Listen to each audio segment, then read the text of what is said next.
and I don't really know what a clavicle is. So I was like, you can probably just take it out, I guess.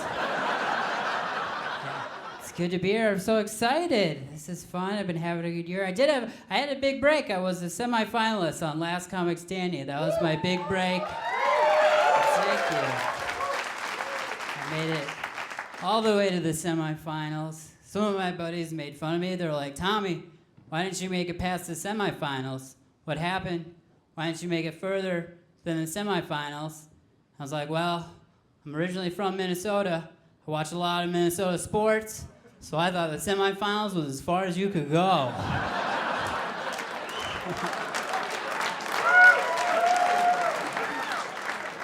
I thought I won Last Comic Standing for a long time. Called my mom up. I was like, start buying some houses. Someone made it to the semifinals. Yeah!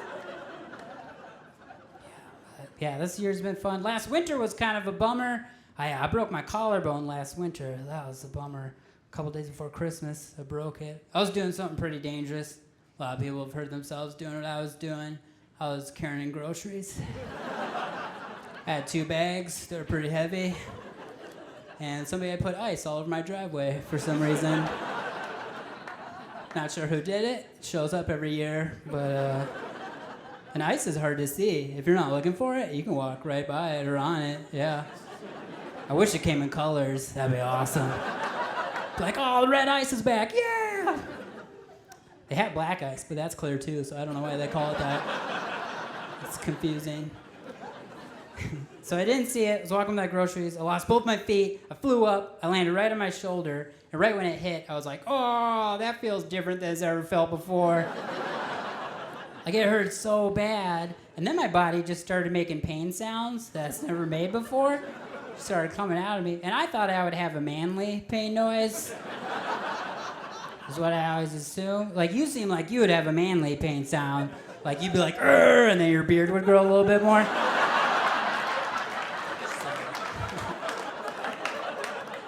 That's an inch. I'll walk myself to the hospital. It's cool. But my pain noise went up. Like, it was just like,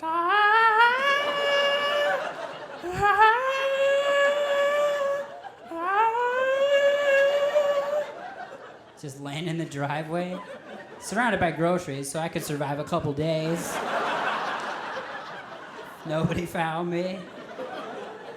Luckily, my wife heard me. She came running out, threw me into the car, drove me to the hospital. All the doctors came out. They're like, is your wife in labor? I was like, that was me. I made those sounds. I think there's a baby in my shoulder. Feels like twins. So then they brought me into the emergency room, and it was winter, so I had a bunch of layers on, so the doctor's like taking off my coat and cardigan and stuff, and he got me down to just a white t-shirt, like my undershirt, and he goes, sir, is it okay if I cut your shirt off? I was like, yeah, you're gonna have to, because I can't lift my arm up to get off. He goes, if I cut the shirt off, it is gonna ruin the shirt. I was like, no way, for real?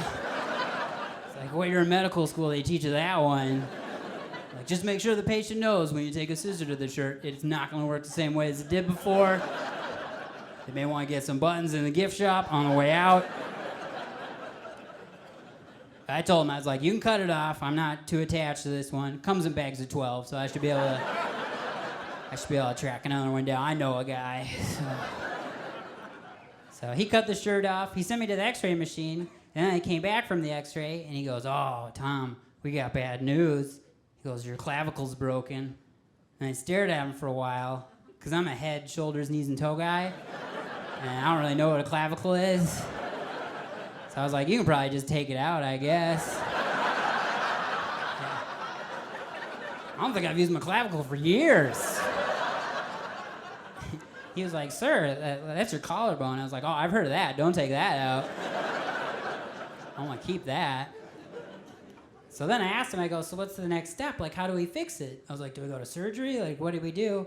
And he just pulled a sling out. He's like, you're going to wear that for about 6 to 8 weeks. And I was like, that's it? Just a sling? I was like, you're not even gonna set the bone or anything? He goes, no, we don't do that for collarbones. He's like, we would if it was coming out of you, or if you're a professional athlete, then we would do some surgery for you. And then I was like, whoa, wait a second. Nobody asked me if I was a professional athlete when I got here. I didn't fill out a survey or anything. I feel like you're making a judgment call on this one. Like I walked in here, you're looking at me like, I don't think he's throwing touchdowns this weekend. Let's give him the sling. But he was right, and it worked. The sling, it got better. It worked. Then I got the bill, the medical bill. That was, and we had the deductible, so we just paid that. It was $900 is what I paid. So I think I paid $900 to have a guy cut my shirt off. I think that's what happened. Yeah, I looked at the itemized bill. It was like $25 for the scissors, $875 to cut the shirt off my body, and then the sling was free. They just threw that in there, so that's a good doctor. I should have just called my dad. He would have been like, walk it off, Tom. Give me $50. Why don't you cut your shirt off and make that into a sling? There you go, bud.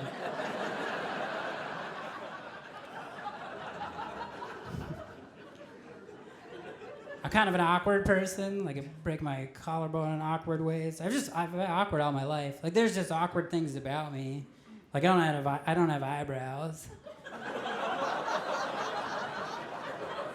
They should be in by now, right? Get them in your 30s. You're like, can you put your glasses back on? Yeah, eyebrows are important. Like, you got great eyebrows. Look at those. Way to go, man. Like, I bet when you're surprised, people know you're surprised. Oh, I'm so jealous. Because eyebrows are important. Like, you need them to express emotions. Now, I got to draw mine in, but then I got to decide how I'm going to feel that whole day. It's a big commitment, right? Like, I don't know. I could be surprised. I guess I'll put a surprise. What if I'm angry, though? Then I want to go to angry eyebrow. Maybe I'll just do one surprised and one angry. I'll just turn my head accordingly to whatever happens in the situation. Yeah, I'm awkward. Awkward things always happen to me, too. Like a while ago, I went grocery shopping. I got up early. I was all excited to get my grocery shopping done. I had my basket. I was walking in the produce aisle, and a sock just fell out of the bottom of my pants. Sock just rolled out onto the floor. And I kind of looked at it like, well, how did I get myself into this situation? And I think what happened, like I had done laundry, and there was an extra sock in there, just rolling, like hanging out, and then decided to come out. But it was early, I was so tired, I didn't know what to do. I was like, well, should I put it in the basket? Like, that's gonna be a weird, awkward conversation at the register now. Like, sir, you have a sock in here. Like, yeah, you bet I do. Like, did you want the other one? That one hasn't fallen out yet. So what I decided to do was just set my basket down, pick up my sock, and just leave the grocery store. I was like, clearly we got going too early today. We gotta regroup, get our eyebrows on. We'll try again. Focus.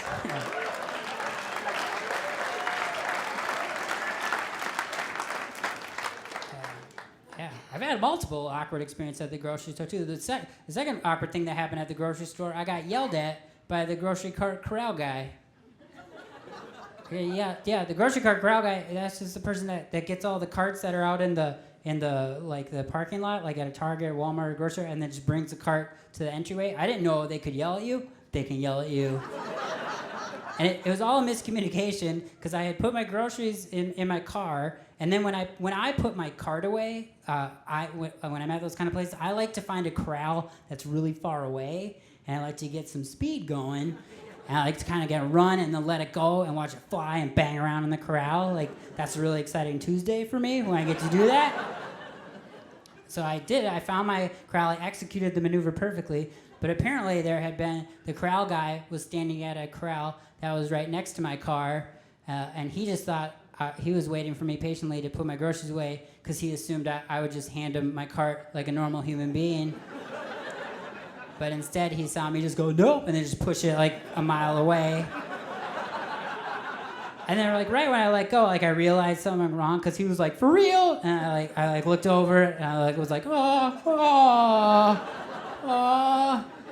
And I knew I could still solve the problem because, like a normal person would just run, grab the cart, bring it back to him, be like, oh, I'm sorry, that was rude, I didn't see you. But I just panicked, was like, oh, no, and just got my car and drove away. So I'm pretty sure that guy hates me. He He might have been the one that put ice on my driveway.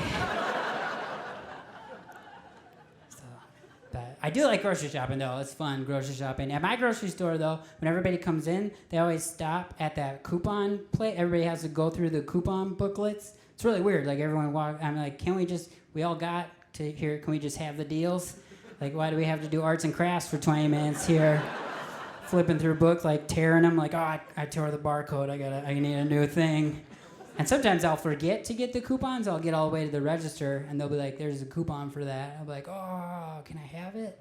And they're like, well, they're back over there. I'm like, well, the grocery cart corral guy's over there. He's really mad at me. I can't really go back. Do you want this sock? Will you take this sock as a coupon? But, yeah, I'm awkward. My parents, they're good people, though. They're great. My dad's kind of goofy, though. He makes his own kale chips. Yeah, he makes his own kale chips. He calls me up all the time. He's like, Tom, I just made a new batch of kale chips. You gotta try these. These are chips made from kale. Once you have these, you're never gonna want a regular chip ever again because they're so delicious. So I finally tried one. I was like, oh, my dad forgot what chips taste like. This is the worst thing I've ever put in my mouth. Kale chips are not good. They're basically like someone left a salad out for 5 days. And we're like, those are chips now. Get them in your belly. My mom's funny too, though. She's interesting. She's really new agey. Like, she's into like energy and crystals and stuff. And she's been getting weirder. Like, I called her a while ago. I was like, what are you up to, Mom? And she was like, I'm activating rivers. It's like, okay, so you got a job with the city or something? You're cleaning up rivers? And she's like, no, I get my crystals out, I go to the mouth of the river, I do a little ceremony, I put the crystal in, and it activates the river. I was like, oh, sounds like we're gonna put you in a home soon. That's what that sounds like. What? I was like, you just been running around town throwing crystals into rivers? You're gonna get picked up, Mom. You can't be doing that. You gotta have permits to river activate. But she loves doing it. She travels all over the country. She plans these camping trips by rivers so she can, she's got a website if you ever want to look up which rivers have been activated in North America. You can find out. But she has a lot of fun. So after a while, I was like, maybe I should learn more about river activation in case I have to take over the family business. I want to make sure I'm doing it right. So I was like, can you just explain this a little more? So, like, when you put the crystal in the river, what does it do to show you it's been activated? Like, does it start bubbling or make a sound? Or, like, do the ducks get real happy swimming around in it? Like, oh, this feels amazing on my feathers. Like, and the other duck's like, yeah, this river must have been activated recently. The other duck's like, yeah, it was probably Barb. She's a really good river activator. Well, she's the only river activator right now. Her son's still learning how to do it. He's on ponds right now. He's gonna work his way up to full river. Sometimes I tease her too. I called her, I was like, what are you doing? She goes, I'm in Montana. I just activated a river. I was like, I already activated that one. You just double activated that river. We should call Montana and let them know. But my parents have always been into like nature and camping. Like, my dad took me whitewater rafting when I was 9. When I was 9. Do you see this in front of you? Is this screaming whitewater rafter to everybody? Like, I weigh about 125 pounds right now. Can you picture me when I was 9? I weighed 38 pounds. I weighed 38 pounds, bigger glasses, no eyebrows. And my dad walked in the house, looked at that, and was like, that kid's ready to hit some whitewater rapids. But I was not ready. I flew out of the boat, yeah. 'Cause that's what happens when you're that little and you're on an inflatable raft and it bumps into a rock. It just launches you about 6 feet into the water. They had to throw a rope, pull you back in, like, you okay, Tommy? You having fun? I was like, no, not really. My cardigan's all wet and I should be at home playing clarinet right now.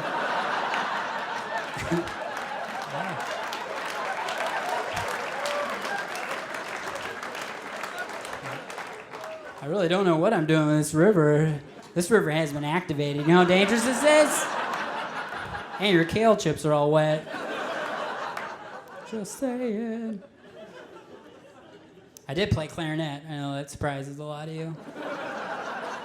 A lot of people look at me like, you look more like a tuba man, for sure. Yeah, I played clarinet for a long time. I never really liked it. Like, I wanted to play saxophone, but the band instructor was like, nah, you're more of a clarinet guy. We gotta get you set up with a clarinet. And it was weird. Like, I don't want to hurt anyone's feelings. You're a big clarinet fan, but I never got into it. Like, it sounds like a goose, to be honest. Like, how do you serenade somebody with that? Just like, is this working? Did I break it? This is what it's supposed to sound like? Okay. I did break my clarinet, though, because I'm a real rock star. I'm a rock star. And it wasn't when I was little. I didn't just drop it. I was about 15 years old playing clarinet in my room. And I was like, you know what would make this clarinet song even cooler is some dance moves. That's what I thought. I was like, let's step it up to the next level, add a little choreography. So I just started jumping around. I was spinning in a circle. But apparently, if you spin fast enough, a clarinet's built in 5 pieces. So the bottom half will just kind of fly off and smash against your wall. And then you do have to have a small meeting with your parents. Because they have some questions when there's just shards of clarinet on their floor. And I didn't realize at the time that I could have lied to them. Or not lied, but just left some details out of the story. Like when they're like, son, what happened? I would have been like, oh, I just dropped it like a normal kid. Yeah, wasn't spinning around. I know that for sure. Yeah, I didn't see anybody spinning. Or I could have been more clever, like, oh, I hit a note that never existed and it exploded. I'm too good at music. But I told him the truth. I just looked at him. I was like, I was doing some spicy dance moves. Dance moves got way too spicy. And the clarinet smashed against the wall. So next time I'll just be a spicy further away from the wall. And that should solve our problems. But they were mad. I did eat a lot of kale chips that night. It's rough. So I got excited news. I'll be married for 5 years coming up in June this summer. It'll be my 5-year wedding anniversary, which is exciting. Thanks. Yeah, I did it. I got married. Yeah. I love being married. Like, we travel around and get to do exciting stuff. We got a dog recently, which was so fun. We got a dog. We got a little Boston Terrier named Olive. We got her from a breeder. People were mad at us. So, like, you should get a rescue dog. Why don't you get a rescue dog? And I understand where they're coming from. Like, I think rescue animals are really important. But I've had rescue animals my whole life. Like, I was like, I just want one fresh one, one time. Can't I just have one brand new one that I can mess up and somebody else can rescue it later? Then technically, it's still a rescue dog. It's not right now. But we would never give Olive up. She's amazing. When we were driving her home, my wife was like, now we got to get her outfits. I was like, what? She's like, we have to get clothes for the dog. I was like, I think you're thinking of babies. I'm pretty sure a dog can go a few days before he needs a sweater. Because growing up, I never dressed up my dogs. Like, they were all naked. They loved it. Not one of them ever came up to me like, my friend Biscuit was wearing a sweater today, and all the other dogs were talking to him, so I want to try that. But it is fun to dress the dog up, though. Once you start, it's a good time. Like, we got sweaters for her, jackets, like costumes. She's got Wonder Woman costume, dinosaur costume. So real practical stuff, bumblebee costume. In case you're having a picnic and there's bees around, you put the dog in the bumblebee costume. All the bees are like, oh, that's a huge bee, stay away from that. It's great. They make accessories too, like besides clothes. They make boots. They make winter boots for dogs. Yeah, if you're thinking about buying a winter boot for your boots for your dog, you may want to pass. I think it might be a scam. Because we got the boots for our dog, and it took me 35 minutes to put 4 boots on my dog's paws. As I just wrestled with her, I was like, no, these are good. And then, it was weird that took that long, 35 minutes, because it only took her about 12 seconds to shoot them off her feet. Right when she got outside, like she just crossed the doorway and they just shot off. It was like, bing! And then she looked at me like, what was this about? I was like, I don't know. You can eat them if you want. Then we were going to my wife's cabin, and she was like, we should get a life jacket for the dog. I was like, a what? She's like, a life jacket in case she falls off the boat. I was like, I'm pretty sure there's a swim move named after dogs. I don't think they need life jackets. I think it's just built inside them. Like, they know how to do it. Like the doggy paddle. Like, you just put the dog in the water, and if it doesn't swim on the way home, you get a new dog. That one was broken. Yeah. You gotta upgrade to the swimming kind. That might have been a cat. You should double check and see if that was a cat. But we got the life jacket. I'm not a monster. It was hot pink. It had a handle on it. So you just set the dog in the water and it just bobbed around and stared at us. We just go out with the tide, come back a couple hours later. Just pick her up. My wife puts our dog on Instagram, too. Our dog has a lot of followers on Instagram, and I'd never seen it before, so my wife will take a picture of the dog, and then she'll post a caption as if the dog is talking. So it's like, I hope I found some bacon today, or like, my ball rolled under the couch, hashtag Mondays are rough, R-U-F-F, like real good dog humor. But then other people will respond, and they'll write captions, but they write them as their pets, so it's just a bunch of crazy people talking to each other. Through their pets. I was like, this is amazing. we got another dog, Harvey, and I was like, I'm gonna run his Instagram, but I'm more literal. I'm just like, woof, woof, grr, woof, woof, woof. Because that way I know if it's real dogs that are responding.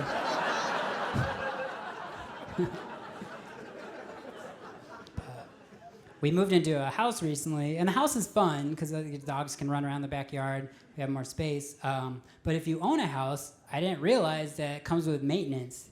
Yeah. Did you know that? You have to fix stuff. What?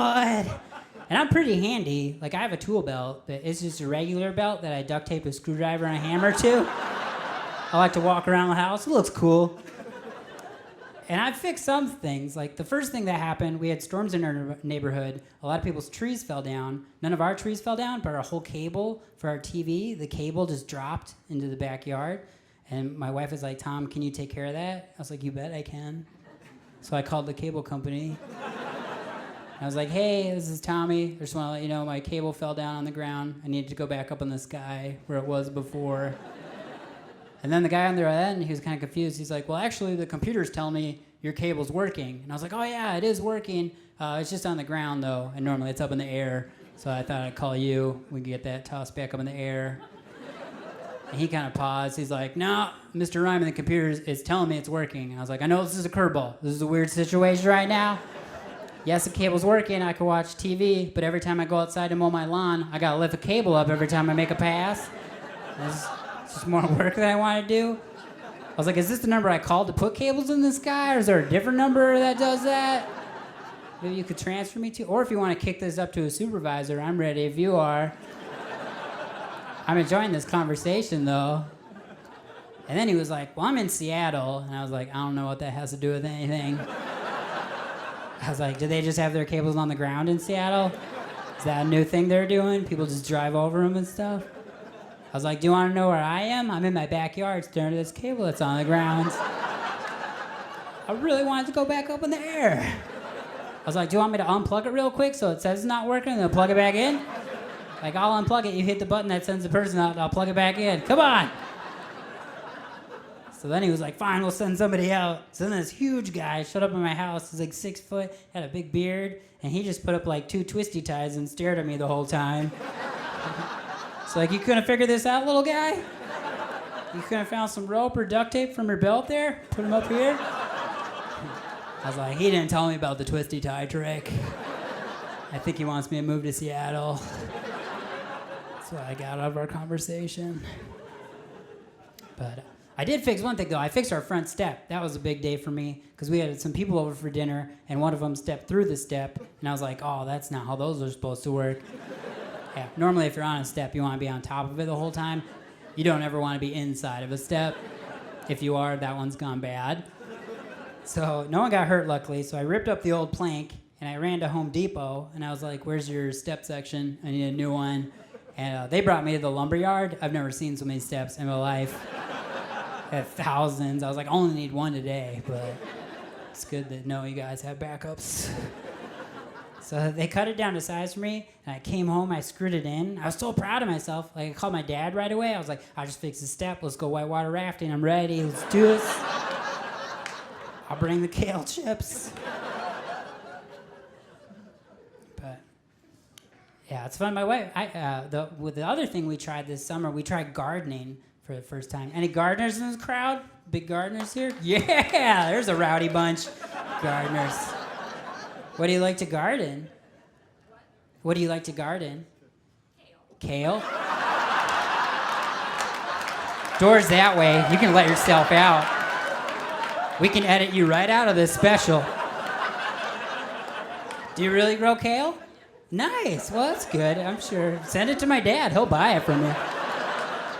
He needs a good supplier, so we can set something up after the show. That's great. So do you grow other vegetables too as well? So like tomatoes or tomatoes, carrots, beets. Oh, you're gonna have a great salad in 3 to 4 months or whatever. Yeah, it is fun to garden though, isn't it? It's good. You get to watch something grow. Like we tried to grow a pepper plant. That's what we were growing. I was at the farmer's market. They had one that was halfway done, so I was like, can't screw this up too bad. And I came home. I brought the plant home. I set it on the deck. I was watering it every day. And it's exciting because you're watching this thing grow. And I was like, at the end of the season, I'm gonna eat the pepper, and that's gonna be a big day for me. And one day I was in my living room just staring out at the deck at the pepper plant, and out of nowhere a squirrel just ran up. Yeah, everything went into like slow motion. I was like, what's happening? What's going on? And he just like walked up the back steps. I swear he looked me in the eyes, grabbed the pepper, bit it, and it just ran off.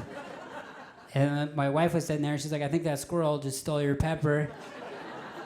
And then my buddy, I was devastated, and then my buddy was like, well, why didn't you put some chicken wire around the plant? And I was like, were you not even listening to the story? It was a squirrel. There was no chickens at all. Yeah. So that guy has no idea what he's talking about. But that's what I learned. Like, I'll never be able to live off the grid. Like, that's not going to work. Like, you sound like you could be really self-sustaining. You could have beets and kale all day, but if the zombie apocalypse happens for me, it's not going to be good. What happened to Tommy? Like, oh, he was dead within 2 days. Did the zombies get him? No, it was the squirrels. Squirrels ate his pepper.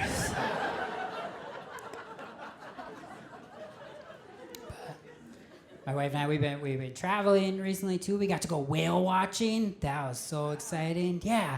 Oh, if you ever get a chance to go whale watching. It's amazing. This is what you do. You pay $50. You go on a boat for about 3 hours, and then you don't see any whales. That's an amazing business plan.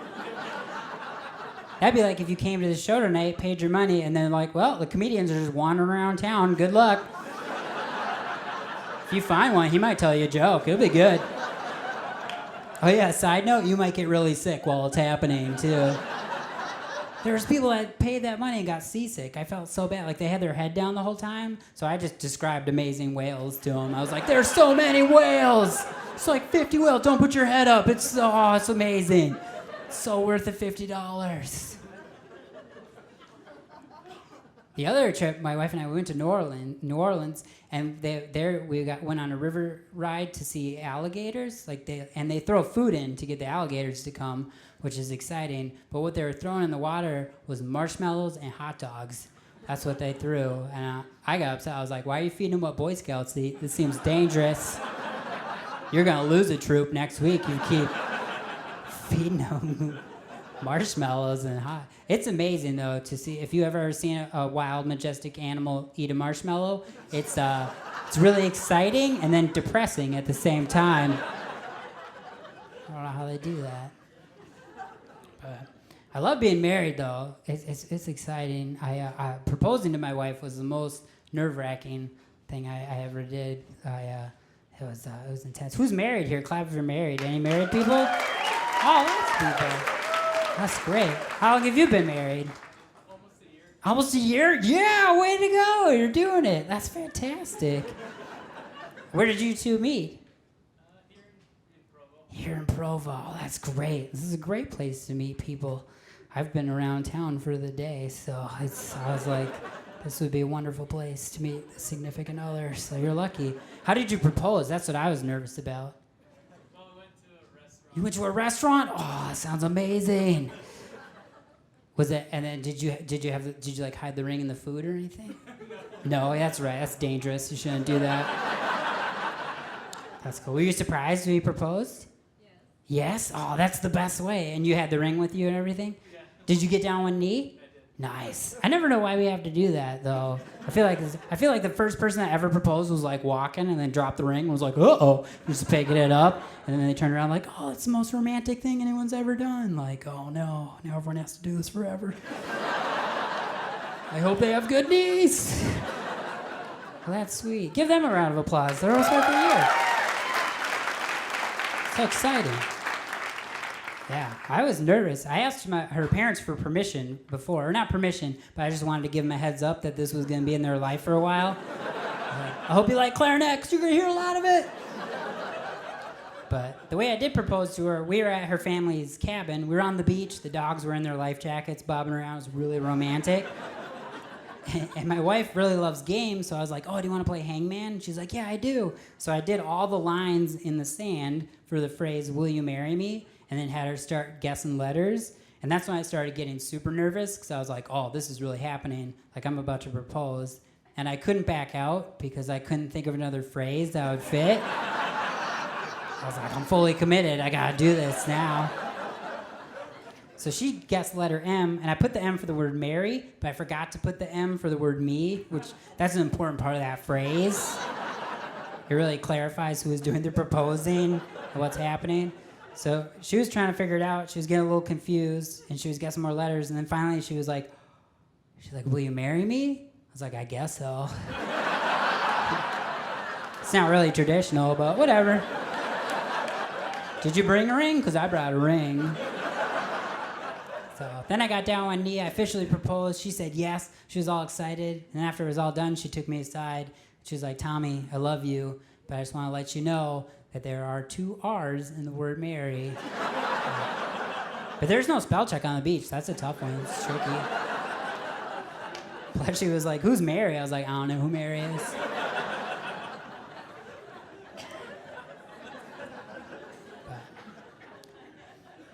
For our honeymoon, we drove around Lake Superior, because a lot of people were like, that's just like Hawaii. Why don't you drive around one of the Great Lakes? But it's not like Hawaii. It was a lot like driving around a big lake. That's a huge lake.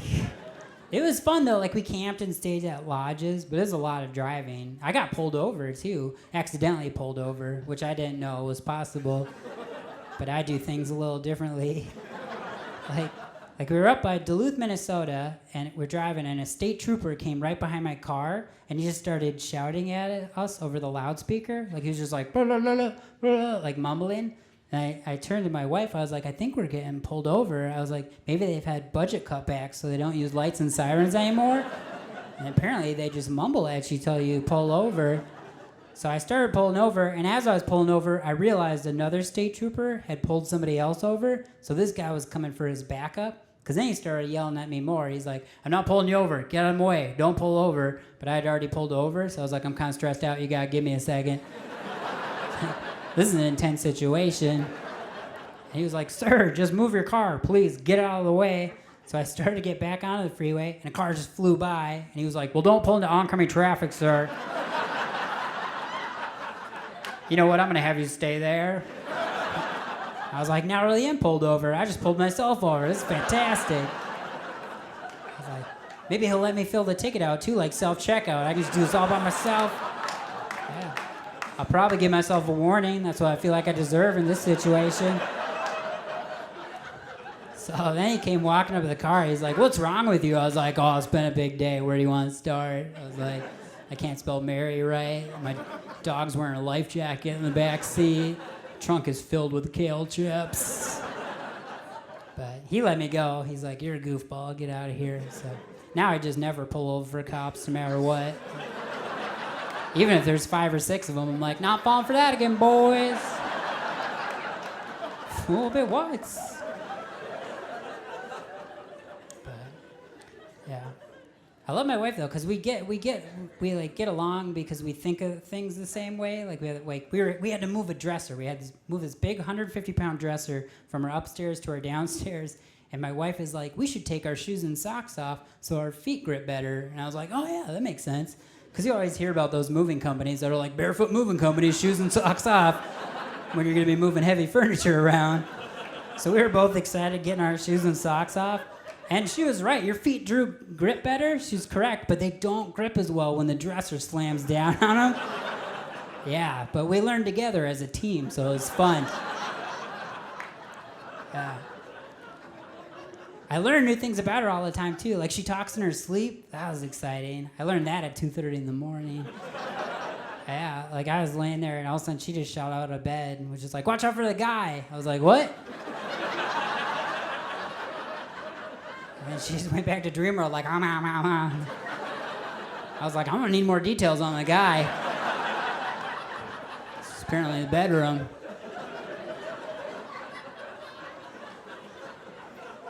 Sometimes she just laughs in her sleep too, which is exciting. She doesn't even talk. But she has a beautiful laugh. That's as a stand-up comedian, that was great. It's wonderful.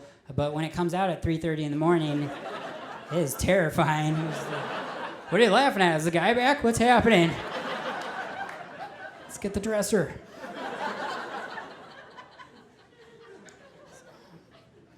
But we've been talking about having kids because we have so much dog clothes. We could put that on a human. When we first moved in together, my wife and I, she wanted a rat for a pet. I didn't know people had those for pets. I thought they just lived in sewers and stuff. But I love my wife, so I was like, if you want a rat, we'll go get one. So we went to the Humane Society, and we bought a rat. Now, here's some advice. If you ever do any rat purchasing in your future, definitely go new on the rat. Okay. Don't go rescue on the rat. Pay the extra $3 and get a brand new rat. Because we bought a used elderly senior citizen rat. And rats only live 2 to 3 years anyways if they're healthy. So this guy lived about 3 months and he died. He died in my wife's hands. Like, she was in the living room. I was in the kitchen making a grilled cheese, having the time of my life. When from the other room I heard deep sadness that I'd never heard before. Like real guttural, just like, ah, ah. And I was like, is she playing clarinet without me? Like, what? I gotta go jam. So I came running in, and she just had her pet in her hand. I felt really bad because that's her buddy and her friend, but at the same time, I was like, we need to get that dead rat out of her hands as soon as possible, because I'm pretty sure that's what took Europe out. I read about it in history. Yeah. We probably shouldn't have it in our living room.